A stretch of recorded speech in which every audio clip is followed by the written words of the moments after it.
Good evening, folks. Tonight we're going to be looking at this Minder MPX100 voice announcer unit, and as you can probably make out from the instructions here, it's designed to assist the elderly and infirm. But you know, my suggestion would be that it would be quite handy for potentially, you know, somebody with memory loss problems, or you know, maybe dementia, something like that. You know, people that are, I suppose you class them as vulnerable individuals, and you know, people with memory issues might not necessarily be elderly or infirm. So yeah, it's not a nice subject to talk about, but you know, I'm just explaining why or what this product would ideally be used for. But moving swiftly on, yeah.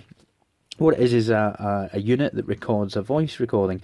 It's got a built-in microphone, and what you do is, you know, as the name would suggest, you record your voice and then position it wherever you want it to be, and using these ultrasonic emitter and receivers, it detects movement and then plays back that message that you've recorded.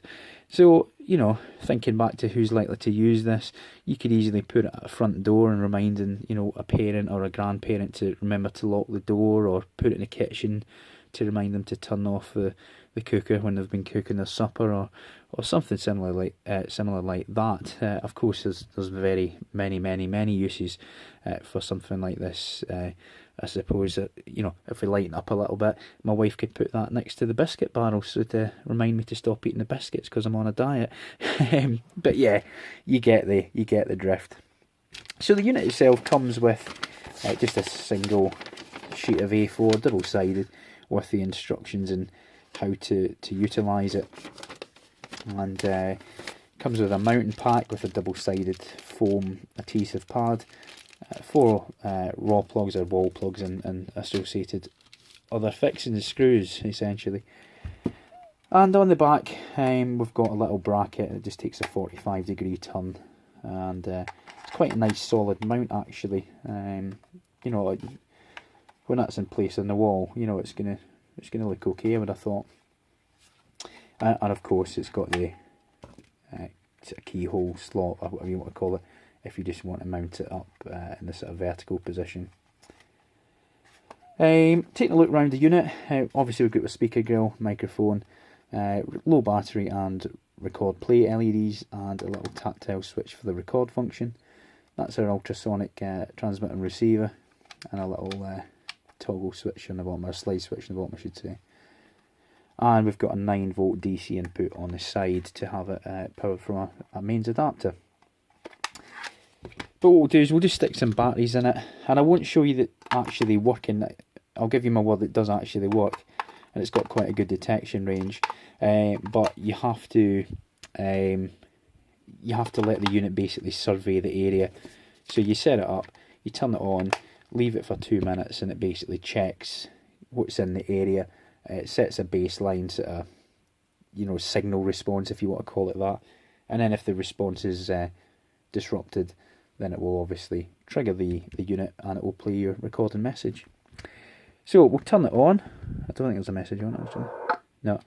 Right, so to record the message, you simply press and hold the record button. Now this unit does up to 20 seconds, so not a great deal, but again, if it's somebody, you know, elderly that might not want to, you know, might be confused by lots of information, 20 seconds is ideal just for leaving a really brief message, or a really brief reminder. So yeah, we'll record a message. Hello, 1 2 3. So that's it recorded. If we turn it off and then turn it back on again. Hello, 1 2 3. So it's fairly, you know, it's fairly loud, you know, and relatively clear. Obviously, it's not going to be Bose sound quality at the price. I think these come in around £15 or £16. I got this one brand new from a charity shop for £1 actually. But yeah, you know, the sound quality is acceptable for what you would want it, you know, for its purpose, if you like. So I think we'll take it apart now and have a look inside and see if there's anything interesting inside. Now, it is a budget product, so I'm expecting it to be chip on board. You know, I'm not expecting any sort of you know, packages as such. It'll just be, I think it'll probably just be one chip with a a big blob of epoxy over the top. But we shall see.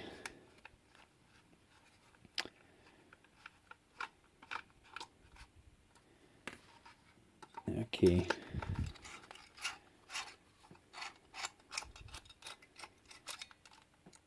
Right. So that's us in. So we've got our DC jack there. Oh, clearly our speaker. A piece of fiberboard or cardboard, just to insulate these two. What do you call it? The connector tabs for the battery compartment, just so it's not going to short out the switch there. So we'll take the actual board out now, and it does look like there is some form of dual line package there, so it might not be chip on board, but it certainly looks all through hole.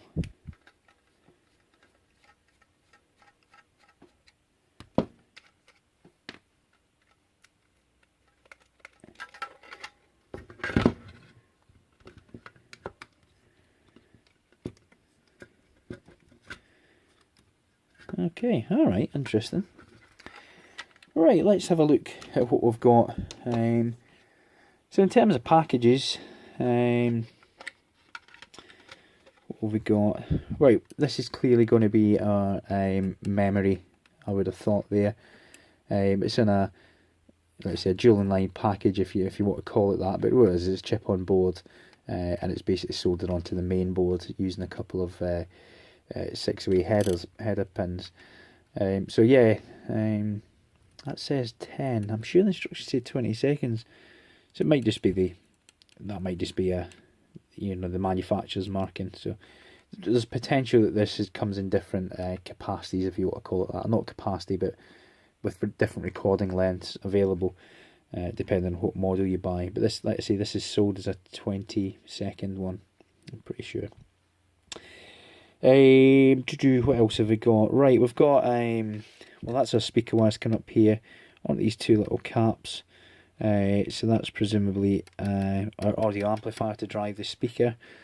I'm sure somebody will correct me if I'm wrong. That's 2073524-9B. It's a JRC package, but I'm pretty sure that's just going to be a small audio amp. Not sure what the output would be. I can't even see what's on that because that's the detail was scrubbed off, as you can see. We've got here an MC68HC795, is that?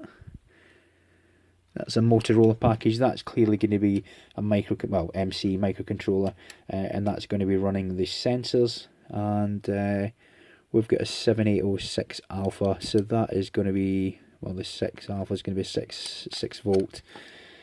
Wait till we see what's coming in on there. So that is,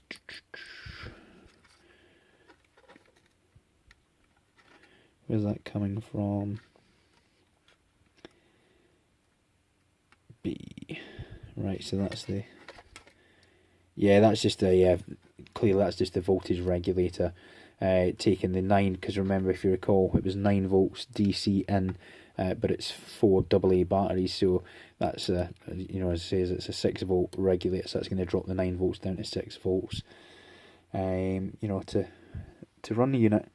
Clearly we've got our microphone here, and our LEDs and a few caps, and nothing much. There's actually some surface mount little transistors and that knocking around.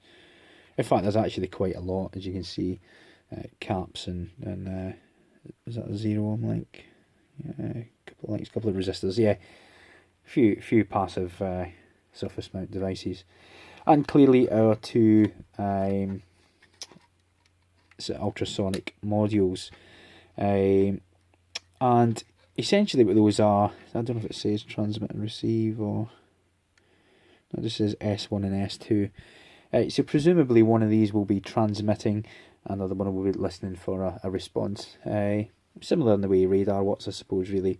So it's going to be emitting out a signal at a set wavelength, if you like, and or it could be timing. So it could either be looking for a variation in voltage or signal to from the one that's set in the microcontroller, and then when it gets that sort of variance as it's coming in, it knows the voltage has changed, then it will trigger the unit.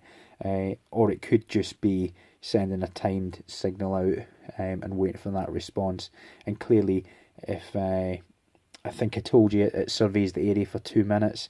So if it's surveying for 2 minutes and it knows that it takes, and I'm totally exaggerating here, if it takes 1 second to bounce up to the camera lens here and then bounce back down to the receiver, clearly if I'm working on it here and it's saying, well, it's actually only taking half a second because it's bouncing off this little spudger, then it will then activate it.